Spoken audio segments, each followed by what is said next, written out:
Welcome to part 4 of my mom putting me in foster care at 14 and undoing my 12-year adoption. So we've reached the point where I told you guys pretty much everything that happened that day. A little recap of like what life was like afterwards without like the full story. If you want any details or story times on the first foster home I was in or what that first year of foster care was like or what my family now is like, please let me know and I'd be more than happy to tell you. But now I'm going to kind of answer some common questions. Why my mom did what she did, what I was like when I was 14, and then what my life looks like now and who I am now and what I've kind of done with my story and the purpose for my pain. Let's start with what I was like when I was 14. I was a typical teenager for the most part. I was rebellious by my mom's standards. I talked back. There were days I refused to do my chores, which you have to have known my mom and the structure of the house and the rules of the house to know how unacceptable that was. Like as a child, if you talked back or refused to do your chores, it was go pick a switch in the yard or getting smacked in the mouth or something along those lines. My mom was very strict and she was not over physical punishment. There were a lot of weird rules in my house growing up, especially at mealtime. And it's really formed the person that I am in regards to food and how I eat. And we can also get into that another time because every time I tell anyone like the rules of mealtime in my house growing up, they like look at me like they're scared.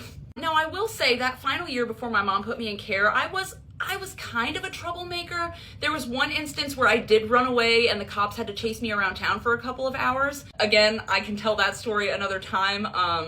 But it wasn't anything crazy. I didn't like commit a crime and then I was running from the police. I just ran away from home because I was mad at my mom. Now, I will be honest and tell you that I had a sister who lived in the home as well, who I did consistently steal money from. As an adult, I know how wrong that was and I am very apologetic for it. I have apologized to that sister since I've grown up and reconnected with her. Obviously at 14, I knew it was wrong as well, but as kids, we make impulsive decisions. But let me be clear when I tell you that I never stole money from anyone else, only my sister.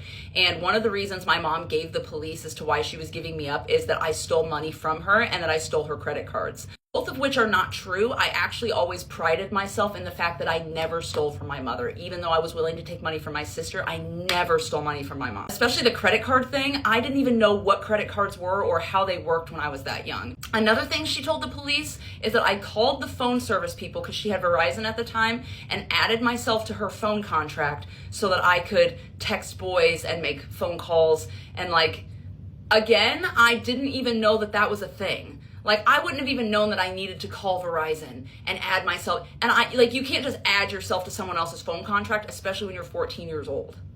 She also told them I snuck boys in and out of the house. Never happened.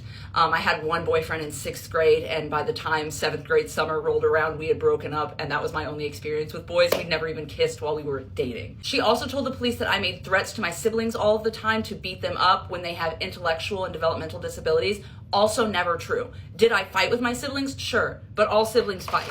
I didn't even find out all of her reasons until I was like 26 years old, and I was like, you know what? I was arrested that day. Let me call the police department in the county that arrested me and see if they still have the police report. And they did.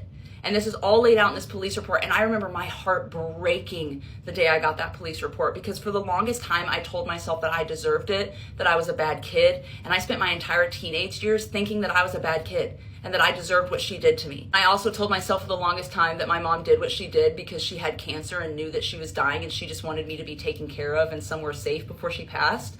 But like, looking back as an adult, if that were true, she wouldn't have gone about it the way she did. Because like, if you care about your child and want them to be safe, you don't have them arrested and then randomly thrown in foster care. Like, the way she went about it was very cruel. That was kind of a short recap of what I was like as a teenager. If you want to know more, please let me know. I'm willing to talk about it. I don't care anymore. I used to not want to talk about those things, but I don't care anymore. Now, what does my life look like? I'm a mom of 2. My passion is advocating for foster youth, specifically the older youth who age out and who face homelessness and trying to combat those statistics and provide them the help and support and advocacy that they deserve, which is kind of the reason why I'm retelling this story now. I have plans to really re-up my advocacy on this page for foster youth. I just want you to know a little bit about me and my history with foster care and where that passion comes from. I was recently working for an organization that was a transitional living program for aged out foster youth, but I lost that job last month. I do miss it and I miss my participants, but I'm happy for the time I had there and grateful for the work I was able to do. And just because I don't work there doesn't mean my advocacy stops. That's it for now. Please let me know if you have any questions, and